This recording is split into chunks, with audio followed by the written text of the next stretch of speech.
প্রত্যেকটা ঘটনা, জীবনের প্রত্যেকটা অনুভব, ভালো লাগা, জীবনের সর্বস্তরের ক্ষেত্রে কবিতার অক্ষরগুলো কেমন যেন জড়িয়ে আছে, অনেকটা অনেকটা নদী নালার মতো। তারা সেই হৃদয় সমুদ্রে আসার জন্য ছটফট করে এবং শেষ পর্যন্ত হৃদয় সমুদ্রে চলে বসে। কবিতার দর্শন কি শুধুমাত্র কবি বোঝেন? মোটেই তা নয়। তাহলে তিনি লিখবেন কেন? সেই দর্শন তো তার নিজের ভেতরেই আছে, সেই দর্শনের ভাবনা তো তার নিজের ভেতরেই রয়েছে। আসলে তিনি খুব স্বার্থপর মানুষ।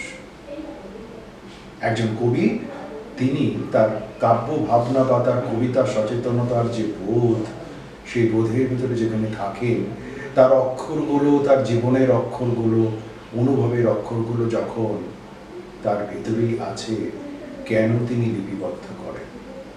এখানেই তিনি স্বার্থপর।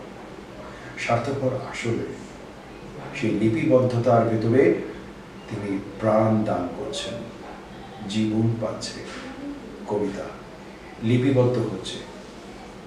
আর কেন স্বার্থপর? তিনি তার কবিতাকে ছড়িয়ে দিতে চাইছেন শুধু পাঠকের কাছে, কাব্য প্রেমিকের কাছে, যারা ওই জীবনের কবিতার সাথে জীবনের ছবিটাকে মিলিয়ে দিতে পারে। কিন্তু এটা বলা যতটা সহজ, কিন্তু তা উপস্থাপন অতটা সহজ নয়। সবাই কবি নন, কেউ কেউ কবি। সম্ভবত এই কথাটার উন্মেষ হয়েছিল এই কারণে। ধরুন আপনার খুব কবিতা লিখতে ইচ্ছে করছে, আপনি কবিতা লিখতে পারেন অথবা পারেন না। সবসময় অক্ষর কি আপনার অনুভবের হাত ধরবে? নাও তো ধরতে পারে। আপনি তো সেখান থেকে বিতাড়িত হতে পারেন। কবির কিন্তু এখানে একটা অদ্ভুত ভালো লাগা আছে, তৃপ্তি আছে।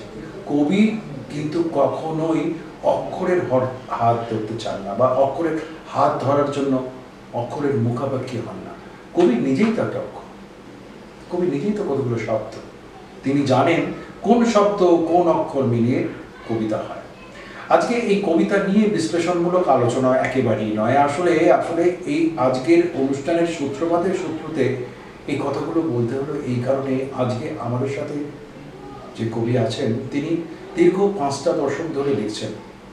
হ্যাঁ, 5টা দশক ধরে তার লেখা, নিরবিচ্ছিন্নভাবে লেখা, অক্লান্তভাবে লেখা। অবশ্যই অনেক লেখাই আবার গোপনে, নীরবে, নিঃশব্দে। আজকে আমাদের সাথে রয়েছেন বিশিষ্ট কবি, লেখক, সৃজনশীল কর্মী এবং অবশ্যই একজন সংবেদনশীল মানুষ, জ্যোতিষ গোবিন্দ জানা। জ্যোতিষবাবু এই যে দীর্ঘদিন ধরে যে লিখছেন, সেই লেখার সূত্রতার সাথে তার ভাবনার অনুভূতি আর 5 জনের থেকে একটু ব্যতিক্রম। যে সত্যি কি সেই ব্যতিক্রম তার সূত্রতা তিনি লিখতে পারছেন, নাকি তার সূত্রতায় তিনি তার কবিতাকে নিজের মতন করে দর্শন করে রেখেছেন? নমস্কার জ্যোতিষ। জ্যোতিষ, আপনার সাথে আমার দীর্ঘদিনের, আপনার লেখার সাথে আপনার সাথে আমার দীর্ঘদিনের একটা পরিচিতের সূত্র। আপনাকে মাঝে মাঝে আমার খুব মনে হয় যে আপনার একটা বই আছে না, ডাকাতিয়া বসে। আপনাকে আমার মাঝে মাঝে ওই ডাকাত বলি মনে হয়। কেন জানেন তো? ধৃষ্টতা নেবেন না, আমি শারীরিকভাবে উপস্থাপনের দিক থেকে না, আপনি খুব মানসিকভাবে ডাকাত। অর্থাৎ কিনা মানুষের মনটা চুরি করতে পারে। কবিতা যখন মানুষের মন যখন চুরি করতে পারে, কবিতা যখন মানুষের মনের কাছে যখন পৌঁছে যায়, তখন তো সেই কবিকে ডাকাতই বলবো। অর্থাৎ কিনা একজন পাঠকের কাছে তিনি পৌঁছে যাচ্ছে, পাঠকের মনটাকে চুরি করে দিচ্ছে। কি বলবেন? হ্যাঁ, এটা একদিক থেকে ঠিকই। দর্শনের ক্ষেত্রে যখন একটা ভাবনা থাকে, একটা কবিতা যখন আসছে, একটা কবিতার ভেতরে যখন বিচরণ করছে, তখন সেই কবিতা নির্মাণ বা তার কাঠামো, তার গঠনশৈলী, সেটা নিয়ে অনেকটা বেশি ভাবনা নিয়ে শুরুটা হয়, নাকি শুরুটা কবিতা দিয়ে হয়ে গেল? আপনি যেটা বললেন সেটা দুরকমভাবে বলা যায়। প্রথম কথা হচ্ছে, আমি এখন একটি কবিতা লিখিব এই বলে সেজে গুজে বসলে কিন্তু কখনোই কবিতা হয় না। কবিতা মাথায় ঘা মারে, আর এমনভাবে আসে তার কন্টেন্ট আর ফর্ম একসাথে আসে। যে কোনো সৃষ্টিরই, সে কবিতা হোক, চিত্রশিল্প হোক, গান হোক, তার কন্টেন্ট, তার ফর্ম যদি সিঙ্ক্রোনাইজ না হয় তাহলে সেই শিল্পটা উত্তীর্ণ হয় না। না, কিন্তু ধরুন কন্টেন্ট এবং ফর্ম যদি এই থিওরিকে যদি আমরা মানি, যদি মেনে নিবি, আবশ্যিকভাবে মানব তো বটেই, কিন্তু সবসময় সেই ফরমেশন সম্পর্কে তো আপনারা বা আমরা অনেক ক্ষেত্রে ওয়াকিবহল হতে পারি না। একটা কবিতা আপনার আসছে, অর্থাৎ কিনা সোজা কথা একটা আবেগ আপনাকে তাড়িত করছে, যে আবেগ তাই তো, যে আবেগ হোক না কেন, সে আবেগ তাড়িত হওয়ার জন্য আপনি শব্দকে খুঁজছেন, অক্ষর খুঁজছেন, সে অক্ষরগুলোকে খুঁজে পেলেন, আবেগ এলো, শেষ পর্যন্ত নেমে গেল, তারপরে তো ফর্মের ব্যাপারটা আসবে। অনেক ক্ষেত্রে তো অনেকে ফর্ম জানবে না, সেক্ষেত্রে হ্যাঁ, সেটাও যেমন ঠিক। আর শব্দ খোঁজা, বিখ্যাত ফরাসি কবি র্যাম্বো বলেছিলেন যে কবিতার প্রথম লাইনটা ঈশ্বর দেন, এবং এটা দেখেছি আমার ক্ষেত্রে খুব হঠাৎ করে একটা ভাবনা এবং তার সাথে কিছু শব্দ চলে এলো, ধ্যান দেয়া যদি আমি শব্দটাকে না লিপিবদ্ধ করি সে কিন্তু হারিয়ে যায়, সে হারিয়ে যায়। অনেক সাধ্য সাধনা করেও তিনি আর ফিরে আসেন না। কবিতা কল্পনালতা, তিনি খুব বড় অভিমানী, এটা আমার মনে হয়েছে। এই যে সেই শব্দটা হারানো প্রাপ্তি নিরুদ্দেশ, বামনদেব চক্রবর্তী একটা কথা বলেছিলেন, হারানো প্রাপ্তি নিরুদ্দেশ। এই হারানো প্রাপ্তি নিরুদ্দেশ সত্যি তাই। শব্দটা হঠাৎ করে যদি বেরিয়ে যায়, হঠাৎ করে যদি চলে যায়, যদি পালিয়ে যায়, তাহলে সেক্ষেত্রে তো সেই শব্দকে আর পাওয়াই যাবে না। আসলে ওই শব্দটাও তো সেই তাৎক্ষণিক একটা অনুভূতির ফল, তাই না? আপনি যখন কবিতা লিখছেন, আমি নিজেও জানি ব্যক্তিগতভাবে, আপনি কবিতা খুব ভীষণ রকমভাবে মুখস্থ রাখতে পারেন, নিজের কবিতায় বলতে পারেন, দর্শকরা তো পরবর্তীতে শুনবেনও সেটা। কিন্তু এর পাশাপাশি যেটা হয়, সময়, কাল, দর্শন, ভাবনা, এটা কিন্তু একজন কবিকে এগিয়ে নিয়ে যায়। কবি কিন্তু খুব সচেতন থাকেন, আপনি কিন্তু খুব সচেতন, সমকাল সম্পর্কে কিন্তু আপনি খুব সচেতন। কবিরা কিন্তু, সৃষ্টিশীল মানুষরা কিন্তু তারা খুব সচেতন না। এই জায়গায় নিজেকে কিভাবে বিশ্লেষণ করবেন? আমি লেখা শুরু করেছি খুব ছোট বয়সে, একদম ছোট বয়সে, 6.5 বছর বয়সে। তখনকার চিন্তা ভাবনার সাথে এখন কিন্তু অনেক পাল্টে যায়, সব কিছুই পাল্টে যায়। রাজনীতি, সমাজ, দর্শন, বহিরঙ্গের দিক থেকে পাল্টে যায়। কবিকেও সেই সব সজাগ দৃষ্টিতে দেখতে হয় যে কি মানুষের কোন ভাবনায় আমি প্রবেশ করব। এই তো আপনি একটু আগেই বললেন আমি 5 দশক ধরে লিখছি, সত্যি তাই। আমার লেখার মধ্যে কিন্তু কোনো ওই বলে না যে একরকম মনোটনাস কোনো ব্যাপার নেই। তার মানে আপনি নিজেকে ভাঙতে পেরেছেন, হ্যাঁ, নিজেকে ভেঙে আবার গড়তে পেরেছেন। এটা হলো যেরকম এক। আর একটা হচ্ছে যে এই যে দর্শনটা, যে দর্শনের ভেতরে আপনি থাকছেন, একটু আগে বললেন যেটা, সেটা হলো যে এই যে বদল, কিন্তু সময়ের সাথে, অভিজ্ঞতার সাথে, বয়সের সাথে সাথে মানুষের কিন্তু আর একটা বদলও ঘটে, আবার নাও করতে পারে। সেটা হলো আদর্শগত বদল, তাই না? এটা আমার জীবনেই ঘটেছে, আদর্শগত বদল। যে দৃষ্টিভঙ্গিতে একসময় বিশ্বাস করতাম সেখান থেকে সরে এসেছি, এমনও ঘটেছে। মূল বেসিক ব্যাপারটা আছে, কিন্তু সেখান থেকে আমি অনেকটা সরে এসেছি, এরকম ঘটনা ঘটেছে। সরে আসার দুটো কারণ হতে পারে, একটা হচ্ছে বাধ্যতা, আর একটা হচ্ছে আর একটা নতুন পথ খুঁজে সেই পুরনো পথটার যে মলিনতা সেখান থেকে বেরিয়ে আসা। কোনটা? দ্বিতীয়টাই। অর্থাৎ কিনা চিরস্থায়ী নয় এই মলিনতা। হ্যাঁ, কোনো কিছু চিরস্থায়ী নয়, কিন্তু এইভাবে বেরিয়ে আসাটা কিন্তু খুব কঠিন কাজ একটা। এই কঠিনতার ভেতরেই কিন্তু কবিকে থাকতে হয়, যেটা জ্যোতিষবাবু তিনি তার নিজের ক্ষেত্রেও করেছেন। কিন্তু বেরিয়ে তো এলেন, আবার হয়তো একটা নতুন পথের দিকে এগোলেন, বা পুরনো, উনি সরাসরি একদম আজকে দর্শকদের সামনে স্বীকার করছেন যে পুরনো মলিনতাটাকে পরিহার করেছেন, পরিত্যাগ করেছেন সেইভাবে। তার মানে এটা নয় যে যেটা পরিত্যাগ করলেন সেখানে যারা আছেন তারা সবাই মলিন, ওনার কাছে এটা মনে হচ্ছে, তাই তো? এটা কিন্তু বাস্তব। এখানেও একটা বিতর্কের সূত্রপাত চলে আসে। সেই ক্ষেত্রে জ্যোতিষবাবুকে তিনি তার মতন করে কাজটা করতে পেরেছেন, বেরিয়ে তো এলেন, লিখতে শুরু করলেন একটু অন্য রকম ভাবে। সত্যি কি তিনি সেই মাধ্যমের সূত্রতায় যেতে পেরেছেন? এটা তো জেনে নেওয়া প্রয়োজন, জানবো। তবে তার আগে একটা বিরতিতে যেতে হচ্ছে, বিরতি পর ফিরে আসছি। সৃজনশীল কবি জ্যোতিষ গোবিন্দ জানা। জ্যোতিষদা যেটা বিরতির আগে কথা হচ্ছিল, কবিরা ভাঙবেন, কবিরাও গড়বেন। আবার এটা তো মানবেন যে কবিতা কিন্তু একটা সমাজের দর্পণ বটে। অবশ্যই অবশ্যই। কবিতার মাধ্যমে কিন্তু একজন পাঠক নিজেকে চিনতে পারেন, দেখতে পারেন। আপনি কি মনে করেন যে আপনার নিজস্বতার ভিতরে সেই সাফল্যতা বা সেই পাঠককে নিজস্বতায় চিনিয়ে যাওয়ার যে আর্শি সেটা আপনি করতে পেরেছেন? আমার মনে হয় পেরেছি, কারণ আমার এই কবিতা জীবনে বা লেখক জীবনে আমার মধ্যে একটা সংশয় ছিল, আমি কি ঠিকঠাক লিখছি, ঠিকঠাক হচ্ছে। বেশ। কেউ তো বলছে না কি লিখছি না লিখছি। আমি যেহেতু এতদিন ধরে লিখছি, কিন্তু কয়েকবার লেখাটা ছেদ এসেছে এবং কয়েকজন আমার সাথে আলাপ হয়েছে। আমরা একজন বয়স্ক মানুষ, অনেকদিন লিখছি না, একটা কবি সম্মেলন হচ্ছে বইমেলা উপলক্ষে, আমাকে ডেকেছে। আমি দুটো তিনটে কবিতা পড়ে নামলাম।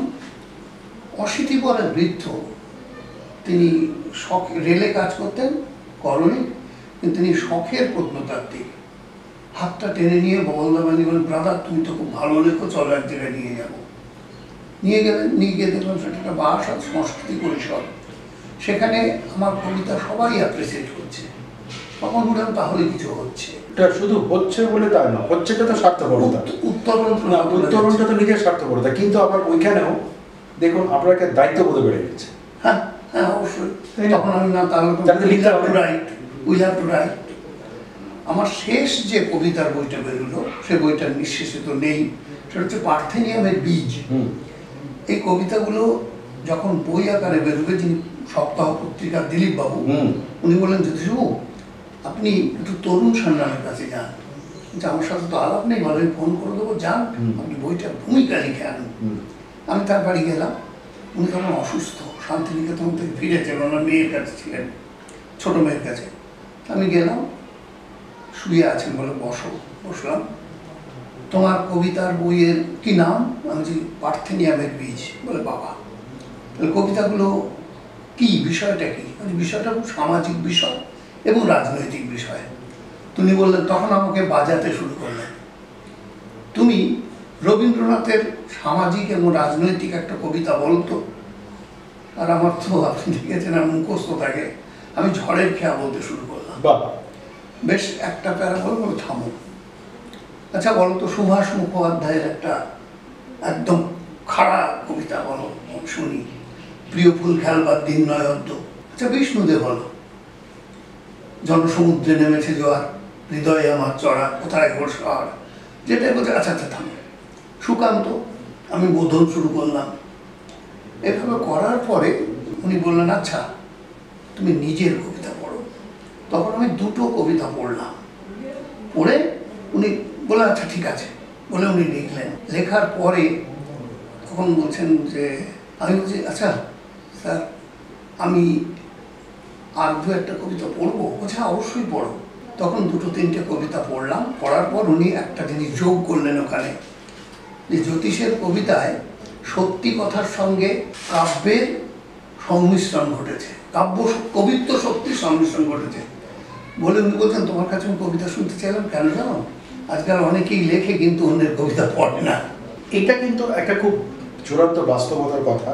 প্রিয় দর্শক, আমার দৃষ্টতা নেবেন না। যেটা জ্যোতিষবাবু বললেন আমি নিজেও ব্যক্তিগতভাবে জানি, জ্যোতিষবাবুর সাথে আমার দীর্ঘ আড্ডাতেও এরকম বহু সময় কথা হয়েছে।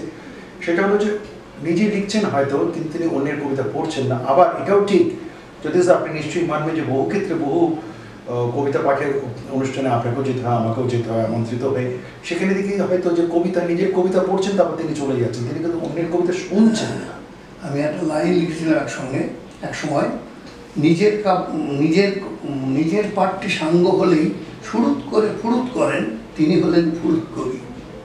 এই ফুরুত কবিদের ক্ষেত্রেও যদিও আমরা তাকে দোষ দিচ্ছি না, অনেক ক্ষেত্রে কারোর হয়তো সময় থাকতে পারে, কিন্তু সর্বক্ষেত্রে নয়। যেটা এই প্রথমে হলো না, যে মানে ওই একটা আপনি একটা সংস্কৃতি পরিষদে গেলেন, সেখানে তারা বললেন হ্যাঁ তুমি লিখছো, লেখাটা তোমার হচ্ছে, ওই জায়গাটা কিন্তু আপনার, আমিও বলেছিলাম প্রাসঙ্গিক করে, সেটা হলো যে আপনি কিন্তু একটা পাঠকের ভালোবাসা পাচ্ছেন পেলে। এখন একজন সৃজনশীল মানুষের কাছে তো শুধু ওই ভালোবাসাটা পেলেই হয় না, যেই ভালোবাসাটা বেশি দাম দিতে হয়, সেটা দাম দিতে হয়। এই দামটা মানে কি? দামটা হচ্ছে তার দায়িত্ববোধ এবং তিনি যেটা তৈরি করছেন। অতএব আপনার একটা কবিতার খুব ছোট্ট কয়েকটা লাইন, এটা আমার খুব ভালো লাগা, এটা আমার দর্শকদের একটু বলে দেওয়া দরকার। এই কথা জেনেই তাই তো এখনো হৃদয়ে রেখেছি জেলে, কিছু না পেলেও বেঁচে থাকা যায় শুধু ভালোবাসা যদি বৃষ্টি নামে কাঁপবে।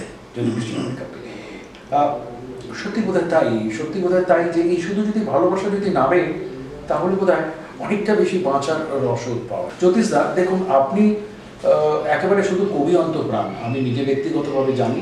আপনার কবিতার সূত্র কিন্তু একেবারে খুব ভিন্ন।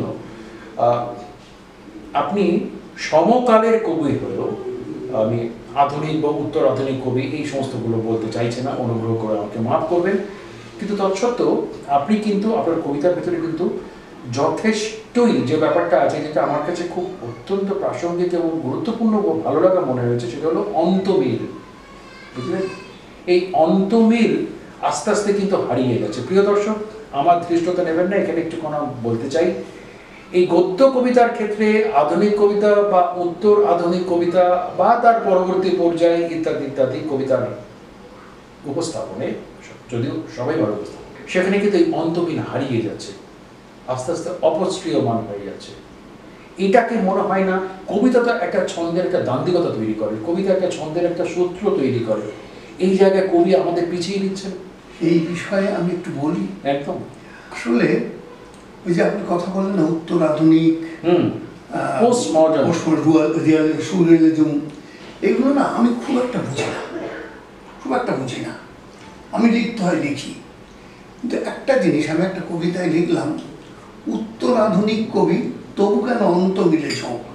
এই অন্তমিলে ঝোঁকটা কেমন জানেন? আমি অন্তমিল নিয়ে অনেক পরীক্ষা নিরীক্ষা করেছি। হয়তো প্রথম লাইনের শেষ শব্দটার সাথে তৃতীয় লাইনের প্রথম শব্দের মিল, এই নিয়ে অনেকটা লিমেরিক প্যাটার্ন। হ্যাঁ, এবারে এইদিকে আমার জুনিয়র, আমার ফলোয়ার আছে বলতে পারি, সে এইটা নিয়ে বলছে না এটা খুব ভালো লাগছে, এটা নিয়ে লিখি। আসলে যে ছন্দ বলি না, আমাদের মতো অনেক কবিরাও ওই ছন্দ বলতে বোঝে অন্তমিল, তা কিন্তু নয়। জ্যোতিষ স্যার তার নিজের মতন করে লেখেন, বলে আমি আগেও বলেছি, তিনি অতটা বেশি পরোয়া টরোয়া করেন না। জ্যোতিষ স্যার খুব বোহেমিয়ান মানুষ, জীবনের অনেক চড়াই উতরাইকে তিনি দেখেছেন মুখোমুখি, সেই চড়াই উতরাইকে তিনি একেবারে বলা যেতে পারে তাদেরকে এগিয়ে নিয়ে গেছেন। এহেন কবি বা লেখক সৃজনশীল মানুষ সত্যি সত্যি সত্যি সত্যি কি একেবারে একক সত্তায় আছেন? বিশ্বাস করি না। তার কারণ হচ্ছে তার ভালো লাগার মানুষজন যারা, তারাও তো তাকে একটা বৃত্তের মতো ঘিরে আছে, তার কন্যা বন্ধু, তারাও কিন্তু সেইভাবে এই সৃজনশীল মানুষজনদের একটা পারিপার্শ্বিকতার ভেতরে তারা যেমন তাদেরকে দেখছেন, বহুভাবে বহু মানুষজন আসেন, বহু মানুষজন কথা বলেন, তেমনি জ্যোতিষবাবুকেও তারা তাদের মতন করে নিজস্ব ভাবনায় একটা জারিত করেন। তাদের কথা একটু না শুনলে বোধহয় দর্শকগুলো ভালো লাগবে না। একটু আমরা তাদের কথা শুনে নিই, তারপর আবার ফিরে আসছি। নমস্কার, আমি সঙ্গীতা জানা। আমি আমার বাবাকে ছোট থেকে দেখে আসছি একজন অন্যরকম একজন মানুষ হিসাবে। তাকে আমি কখনো যে বাবা হিসাবে ভয় পাওয়া বা মানে কি বলবো, এক একজনের জীবনে যেমন বাবা নামে প্রচণ্ড ভয়, বাবা বাড়ি আসলো মানে ভয় পাচ্ছি, বা আমি হয়তো পড়াশোনা করছি সেই সময় বাবা এলেন যে আমাকে খুব বকবেন, তা নয়, বরং ঠিক উল্টোটা ছিল। আমি যখন বাড়িতে পড়তাম, বাবা বাড়ি ফিরতেন রাত 9টা 9:30 এই সময়। স্কুল থেকে বাবা সরাসরি কখনোই বাড়ি ফিরতেন না, বাবা টিউশন করতেন বা নিজের সাহিত্য চর্চার ক্ষেত্রে তার বিচরণ ছিল। তার ফিরতে ফিরতে রাত 9:30 10টা হয়ে যেত। তখন যখন বাবা ফিরতেন, আমি শুধু অপেক্ষা করে থাকতাম বাবা কখন আসবে, আমি বইটি গুছিয়ে নিয়ে বাবার সঙ্গে খেলা করব বা গল্প করব। এই ছিল আমার বাবার সঙ্গে ছোটবেলা কাটানো। বাবা যতক্ষণ বাড়ি থাকবে আমার পড়াশোনার পাঠ থাকতো না। বাবার সঙ্গে হয় গল্প করা, নয় বাবার পিঠে চড়ে বা কাঁধে চড়ে, যতদিন আমি কাঁধে চড়ার বয়স ছিল ততদিন ওইভাবেই কাটিয়েছি। তারপরে যখন একটু বড় হয়েছি, একদম ছোট বয়সে বুঝতাম না বাবা এত লেখালেখি করে বা কিছু, কিন্তু ছোট থেকে দেখে আসছি আমাদের বাড়িতে লাইব্রেরি প্রমাণ বই, এত বই, আমি মাঝে মাঝে ভাবতাম, বাবাকে আবার রাগ করে বলতাম, আমি হয়তো অনেক কিউরিওসিটি থেকে, বাচ্চাদের যে কিউরিওসিটিগুলো থাকে, যে বাবা এই বইটা তুমি পড়েছো, এইটা তুমি জানো। বাবা যখন, একটা মানুষের পক্ষে তো সব কিছু জানা সম্ভব নয়, তা খুব সিলি কিছু কথাবার্তা যখন আমি জিজ্ঞাসা করতাম, বাবা বলতো না আমি এটা জানি না। তখন আমি বাবাকে বলতাম, তুমি এত বই তাহলে কেন পড়ো, আর তুমি তাহলে MA পাস কেন করেছো?